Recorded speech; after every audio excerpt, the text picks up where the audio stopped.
Hey everyone, welcome back. We've got quite a bit to get to today, covering some recent NFL news, some coaching changes, fines, the usual stuff. But first, if you're liking these breakdowns, make sure you subscribe and give the video a like. Okay, so let's start with some moves on the coaching side. Looks like the Arizona Cardinals brought on Justin Fry as their offensive line coach. Seems like an interesting choice, especially since he's taking over for Clayton Adams. And Adams ended up with the Dallas Cowboys, right? Yeah, but he's not just switching teams. He's actually getting a big promotion. Adams is going to be the offensive coordinator for the Cowboys. Wow, so that's a pretty significant move for him. What exactly does an offensive coordinator even do? Well, you can think of them as like the architect of the team's offense. They're working directly with the head coach to design plays, and then during the game, they call those plays. So they basically determine how the offense works as a whole. It's a lot of pressure, a lot of responsibility. Definitely a big step up for Adams. Makes sense. With Adams' background coaching the offensive line, he should have a solid understanding of how to make the most of his players.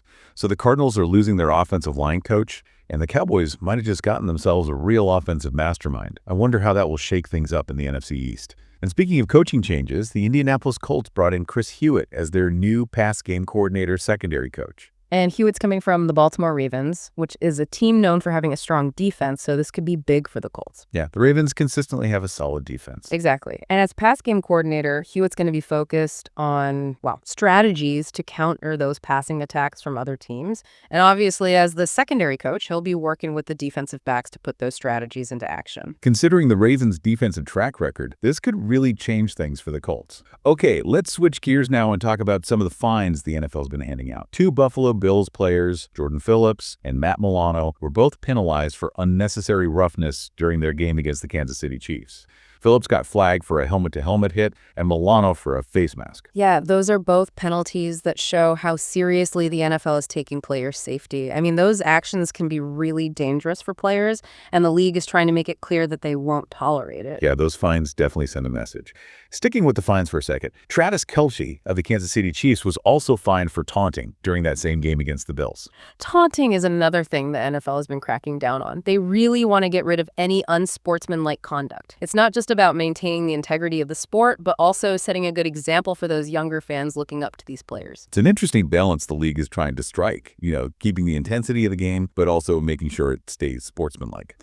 All right, moving on to the Philadelphia Eagles. It looks like they made a couple of roster changes. They added Nick Muse, a tight end, to their practice squad, and they let go of Lou Nichols III, a running back. Right, so the practice squad is basically like the team's reserve unit. It lets them develop players who can be ready to step in if they need to. Teams are always evaluating their players and making moves to strengthen their roster. So the Eagles are trying to fine-tune their roster, both for their current needs and their potential in the future. Speaking of the Eagles, they had some players who were fined too. A.J. Brown, a wide receiver, got fined for grabbing an opponent's face mask during the NFC title game. And Jalen Carter, a defensive lineman, was penalized for unnecessary roughness in that same game. Apparently, it involves something like striking, kicking, or kneeing. Yeah, those fines show that the NFL is serious about protecting players, and that goes beyond just those big hits. Yeah, it's a reminder that even what might seem like smaller infractions can have serious consequences. And lastly, we have Benjamin St-Juste, a cornerback for the Washington Commanders. He was fined for a dangerous hip drop tackle during their game against the Eagles. The NFL has really been trying to eliminate those kinds of tackles. They're just so dangerous and can lead to long-term injuries. Definitely looks like the league is dedicated to making changes and updating the rules to keep the players safe. All right, so we've covered coaching changes, fines for players, and some roster moves. Looks like there's never a dull moment in the NFL. Before we move on, just a quick reminder to subscribe to the channel and give this video a thumbs up if you're enjoying it. Your support really helps us out. It really does seem like they're trying to get ahead of those problems. Yeah, and it's interesting to see how these rules and penalties affect how the game's played. Okay, let's get back to those coaching changes for a minute. We were talking about how the Cardinals hired Justin Fry as their new offensive line coach after Clayton Adams left. Right, and Adams got that big promotion to offensive coordinator with the Cowboys. Exactly. So two teams, two coaching changes,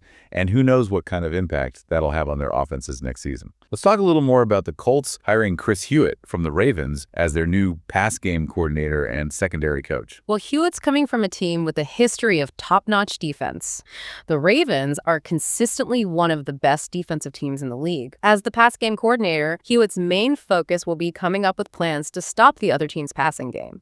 And then as the secondary coach, he'll be the one working with the defensive backs to actually put those plans into action. So he's got two big roles there. It'll be interesting to see if he brings that Ravens defensive style to the Colts. Going back to the fines for a second, we talked about those penalties for unnecessary roughness, but there was also Travis Kelce getting fined for taunting during that Chiefs and Bills game. Yeah, that's a good example of how seriously the NFL takes sportsmanship. They want players to keep things respectful on the field. Taunting can really get things out of control and cause unnecessary tension, not to mention that it's not a good look for the younger fans who are watching these guys. Yeah, I see what you mean. It's about finding that balance between letting players show their emotions and making sure they keep things sportsmanlike. By the way, speaking of the Chiefs, it's interesting that their offensive coordinator, Eric Bieniemy, has been in the running for a bunch of head coaching jobs these past few years. For sure, Bieniemy has played a big role in the success of the Chiefs' offense. It seems there's only a matter of time before he gets a chance to be a head coach somewhere. Now, thinking about all these coaching changes, I wonder how they'll affect the upcoming season.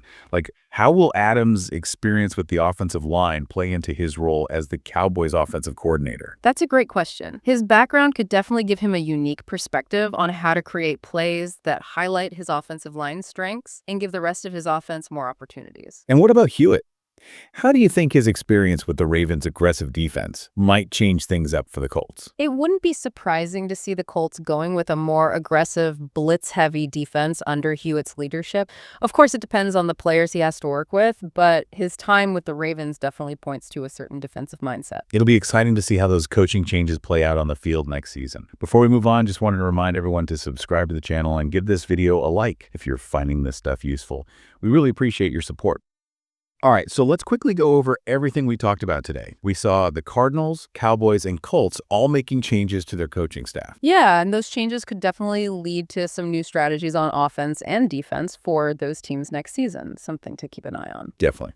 We also discussed those fines the NFL handed out for unnecessary roughness and unsportsmanlike conduct, showing the players that safety and respect for the game come first. And it's a good thing that the league is making player safety a top priority. Those fines really help discourage those dangerous plays and bad behavior. Absolutely.